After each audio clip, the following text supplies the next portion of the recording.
Pelosi does bring this vote up to the floor today on the bipartisan infrastructure proposal that has passed the Senate, how many of your Republican members do you expect to vote in favor of it? And have you talked to any of them who have previously voiced support about not supporting it? I've heard from some who said they would have supported it before, but when the President Biden and Speaker Pelosi made it one bill, many of them pulled off. I don't expect few, if any, to vote for it if it comes to the floor today.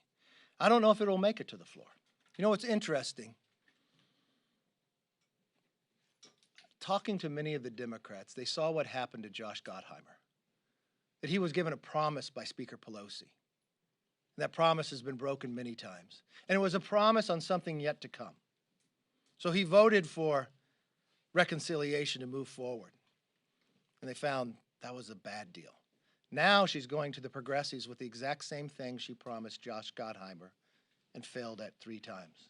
I'm not sure the progressives will buy that maybe in the future they'll get something. Maybe in the future they'll have a vote. Maybe in the future vote for something today with not knowing what's in it for tomorrow. I think it's hard for them to bring it to the floor. Yes?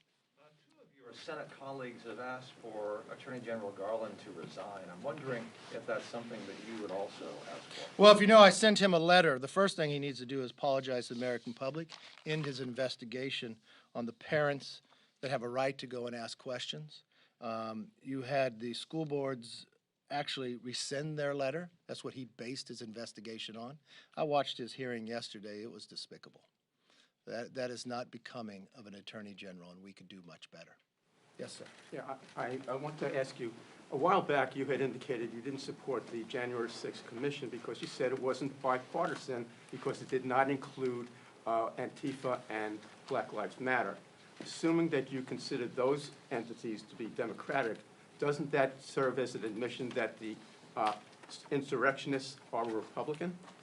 No, I don't even get the premise of your question. Let me be very clear. To make it bipartisan, you had to include those too. So if they weren't included, wouldn't you have to have the other side, meaning that you would have to have the Republican side, and that's the insurrectionists? With all due respect, I don't think your question makes any sense whatsoever. When I talked about January 6th and having a bipartisan commission, that would be equal Republicans and Democrats. That would be doing exactly what we have always done on a select committee, that the minority could nominate the individuals from their party onto the committee. Your question raises totally different. Yes. Following up on the question about votes on the bipartisan infrastructure bill. Some of your members who are in tough re-elections, I know there's lots of seats aren't drawn, et cetera, but do you expect some members to vote for it because it would be good for them politically? I don't see how it'd be good for them politically. Let's think about this. It's not viewed as one bill anymore. Not just the speaker, the president always views it as a combination together, that you can't pass one without the other. If it was one bill, why did the president come here twice and promise them? Why is the speaker sitting down with the progressives and promising something based to get their vote on this bill? Why is the president laying out a framework on another bill to promise to vote for this bill? It's one bill together. So politically, for anyone, I don't think it's a smart bill whatsoever. That's why I think it'd be difficult for people to vote for it. Had they kept it separate, had they worked with Republicans who were actually on the Transportation Committee, which we wanted to do, which we sat down, which we produced legislation for, America needs infrastructure. I'm from California. I sit back and I look at the hundreds of ships sitting out there, the failures of this administration. And when I look at the supply side, it should be fundamentally different. Yeah, we need to improve our ports, but we should be making those products in America, and those ships should be going to other countries, bringing our products to them.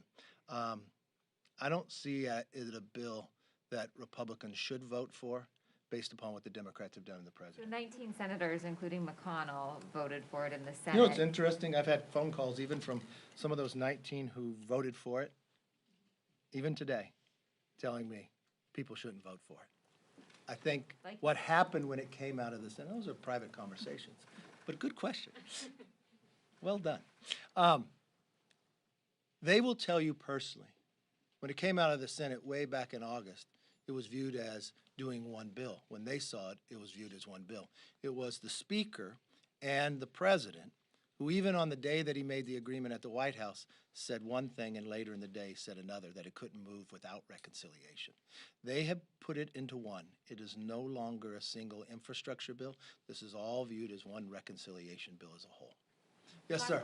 So what are those Senate Republicans telling you precisely in a call today? I had a phone call with a senator today who voted for the bill, whose recommendation, they even had a conversation with their congressional members that they recommend not voting for it because it's viewed as one bill.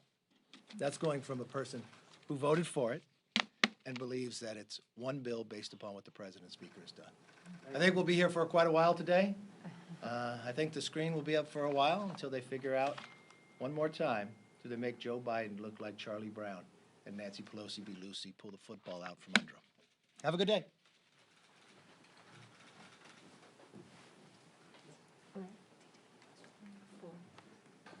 It was really fast.